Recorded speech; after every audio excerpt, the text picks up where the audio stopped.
நான் இப்போது மெத்தை பெரிய பள்ளிக்கு முன்னுக்க நிற்கிறேன்.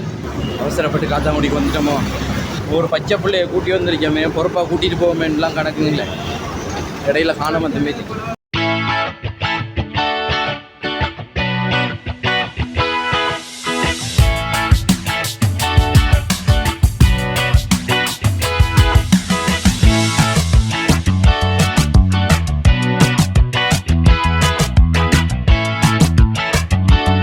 ஹாய் காய்ஸ், டுடே நாங்கள் எங்கே போகிறோம் அப்படின்னு சொல்லி பார்த்தீங்கன்னு சொன்னால் பெட்டிகலோவில் உள்ள காத்தாங்குடின்னு சொல்கிற one of the most famous visiting பிளேஸுக்கு தான் நம்ம போகிறோம்.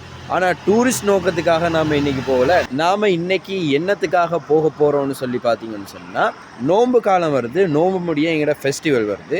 அந்த ஃபெஸ்டிவலுக்காக நம்மளோட பொடியமார் என்ன செய்வாங்கன்னு சொன்னால், டிசைனாக உடுப்பு எடுப்பாங்க, உடுப்பு தைப்பாங்க. அப்போ எங்களோட வாப்பா வந்து ஒரு டைலருங்கிறதால இதுக்கு துணி எடுக்கிறதுக்காக வேண்டி தான் நாங்கள் இன்றைக்கி காத்தாங்குடிக்கு போக போகிறோம். இங்கேருந்து ஏர்லி மார்னிங் 6:30க்கு ஒரு பஸ் இருக்குது. அந்த பஸ்ஸுக்கு முன்னாடி தான் இப்போ நாம் நின்றுக்கிட்டு இருக்கோம்.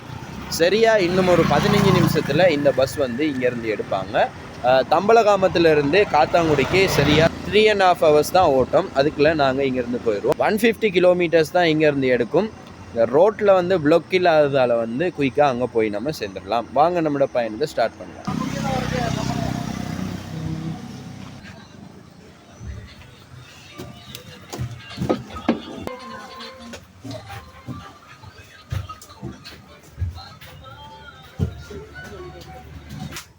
நாங்கள் டிரெக்டாக பஸ் எங்கேருந்து எடுப்பாங்களோ அங்கேயே வந்து பஸ்ஸில் ஏறினதால பஸ்ஸில் சீட் வந்து எம்டியாக இருக்கு. ஒரு சில பேர் தான் வந்து காலையிலேயே இந்த பஸ்ஸில் ஏறி இருக்காங்க. விரும்பின இடத்த விரும்பின சீட்டில் இருந்து போகலாம்.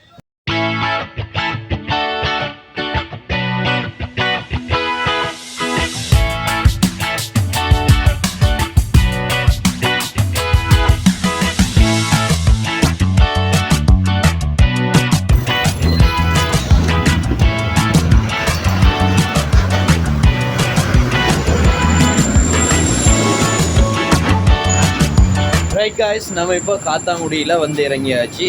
6:30க்கு நம்ம பஸ் எடுத்திருந்தோம். ஆனால் இங்கே வரது கொஞ்சம் டிலே ஆகிட்டு இப்போ 10:30, 4 hours ஜேர்னிக்கு அப்புறமா நம்ம வந்து காத்தாங்குடி மண்ணை ரீச் பண்ணிட்டோம்.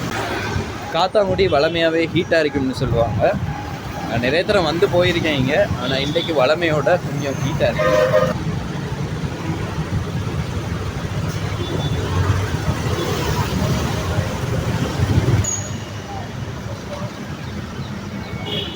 ஒரு 10 minutes நடந்துட்டுருக்கோம். ஃபலீல் அப்படின்னு சொல்கிற ஒரு டைலரிங் ஷாப்பில் தான் நாங்கள் வந்து இன்றைக்கி துணி எடுக்க போகிறோம். பார்த்தீங்கன்னா ஃப்ரெண்ட்ஸ், முக்கியமான ஒரு சம்பவம் ஒன்று நடந்துட்டு நம்மளுக்கு. என்ன சம்பவம்னு சொன்னால், நான் சுற்றி உள்ள இடம்லாம் வீடியோ எடுத்துகிட்டு வந்தேன். எங்களோட வாப்பனையும் விட்டுப்பட்டு போயிட்டாங்க. நான் இப்போது மெத்தை பெரிய பள்ளிக்கு முன்னுக்க நிற்கிறேன். பின்னுக்க பார்த்தீங்கன்னு சொன்னால் இங்கால ஒரு ஒழுங்கு ஒன்று போகுது, இங்கால ஒரு ஒழுங்கு போகுது. இது நான் வந்த ஒழுங்க. இதில் எந்த பக்கம் போகிறேன்னு விளங்குதில்லை. இருங்க, கால் பண்ணி நம்ம முதல்ல சேர வேண்டிய இடத்த போய் சேருவோம். ஒரு வழியாக தேடி கண்டுபிடிச்சாச்சு. முஹைதீன் மெத்தை பெரிய பள்ளிக்கு முன்னுக்கு இருக்கிற ஒரு டீ கடையிலேருந்து டீ குடிச்சிட்டு இருக்காங்க. நம்மளை விட்டு போட்டு போயிட்டு அவசரப்பட்டு காத்தாங்குடிக்கு வந்துட்டோமோ, சரியாக வெயிலாக கிடக்கு.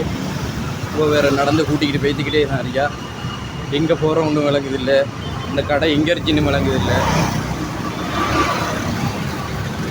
ஒரு பச்சை பிள்ளையை கூட்டி வந்திருக்கோமே, பொறுப்பாக கூட்டிகிட்டு போவோமேலாம் கணக்கு இல்லை. இடையில காணாம தம்பி. கண்டியில் விட்டால் எவ்வளோண்டாலும் நடந்தாலும் ஈஸ்டர்னில் ஏலாடாவப்பா அப்படி வெயில். இந்த சோமிதவி சக்னி எப்படி தான் நடந்தனதில்லையா, உண்மையிலேயே சாதனை தான். ஃப்ரெண்ட்ஸ், சம்பவம் நம்பர் 2 நடந்திருக்கு நம்மளுக்கு. என்னென்னு சொன்னால், நம்ம இவ்வளோ நேரம் பஸ்ஸில் இறங்கி வெயிலுக்குள்ளே நடந்து கஷ்டப்பட்டு தேடி கண்டுபிடிச்ச நம்மளோட ஃபலீல் டெக்ஸ்டைலுங்கிற இந்த கடை இப்போ வந்து பூட்டிருச்சு. ரைட், அவங்க வந்து ஒரு படியாக கடையை வந்து திறந்துட்டாங்க. அவங்க வளமையாகவே வந்து 11 மணிக்கு பிறகு தான் கடை ஓப்பன் பண்ணுறதா. நம்ம தான் அது தெரியாமல் ஏர்லி மார்னிங்காகவே இங்கே வந்துட்டோம். எனிவேஸ், வாங்க கடைக்குள்ளே போய் என்னென்ன மெட்டீரியல்ஸ் இவங்க வச்சுருக்காங்கன்றதை டீட்டெயில்டாக நம்ம பார்க்கலாம்.